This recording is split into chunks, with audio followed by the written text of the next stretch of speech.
I'm sure that Steve appreciates what you did, Mr. Dowles. But I'm not sure that he couldn't have handled the situation without outside help.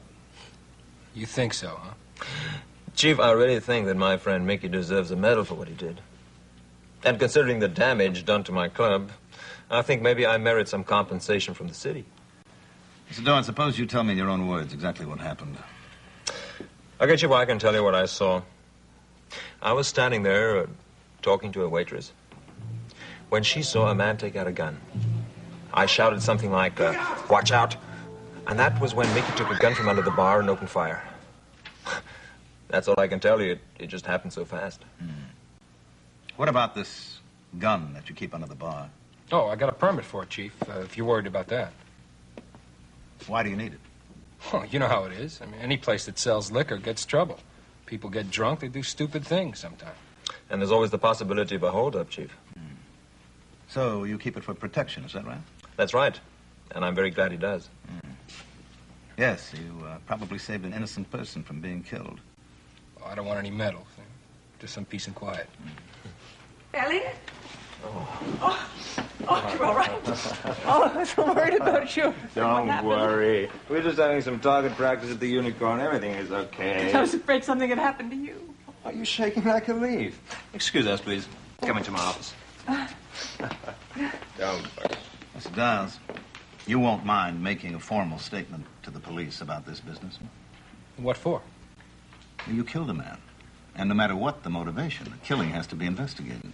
Are you kidding? I just stopped some guy from killing 2 people. One of them a cop. Ex-cop. You're worrying far more than necessary, Margot. There was no damage done to the club, just one tiny little bullet hole. I'm not worried about a club, silly. I was worried about you. Me? Who would want to shoot me? Well, it's just I heard about the shooting and all these visions were going through my head. Oh, darling, it would just be so awful if anything happened to you. Oh, don't worry. The worst thing that's happened is that we're going to get some bad publicity from what happened. Yeah, I guess that's true. I mean, people are going to begin to think that this is some kind of a gangster hideout, and they'll be afraid to eat here for fear they get shot. Yeah, fortunately, people have short memories, huh? You know what, darling? Maybe you should close the club up for a few days. I mean, just to let the memories fade. Close down, but that's just exactly what we shouldn't do. I mean, the damage can be repaired overnight. You know, that may not be such a bad idea after all. Oh, darling, I think it is a good idea. Give people a couple of days to forget all this. Yeah, I think a week would be sufficient. You know, we could turn this into a mini vacation. Oh, I wish I could, but I'm afraid I can't close up the studio for a week, not with the fall season coming. All we need is a few days together. You know, I was hoping to get in some fishing this summer. No. Darling, this would be the perfect opportunity. You mean you could really go? No, I'm afraid I couldn't go. I'm not the fishing type anyway, but it'd be good for you. Get a few days outdoors. Yes, it would be the perfect opportunity. Now, I have to get back to reality. I better call the studio and tell them where I am, what's happening.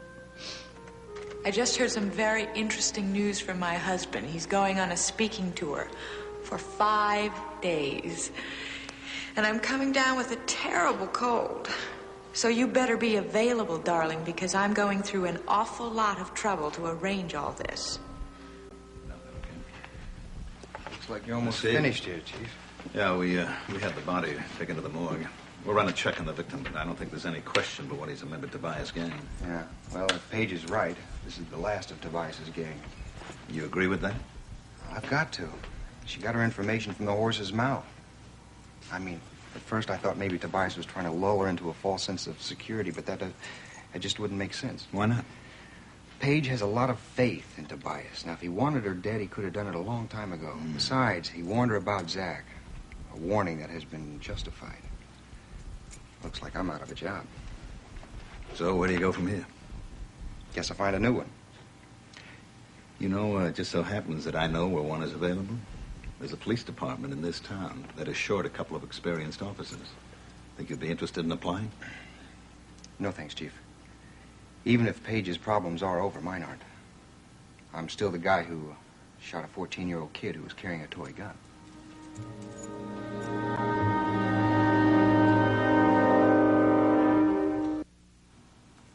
tell you something, Steve.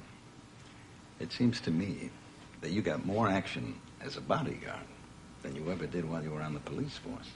That has to be a very rough kind of business. Well, not if you have a client like Paige Madison. Well, she's home free. Good. She's a sweet kid. Yeah, I'm sure. Well, there still is one more thing I have to do. I'll take that gun now, Downs. What, my gun? That's right. What for? You'll get it back within 24 hours. Whenever a gun has been used in the commission of a crime, it has to be appropriated by the police. I didn't commit any crime. The other guy did. I'm aware of that. I still need the gun. Sure hate to be without this, but here you go. That's a 32, isn't it? I don't know nothing about guns. Can I have a look at it, Chief? Sure. Hey, what is this? You're not a cop anymore, Guthrie. You don't mind, do you, Mickey? Something wrong with it, Mr. Guthrie? No, nothing's wrong. Just something very, very familiar about it.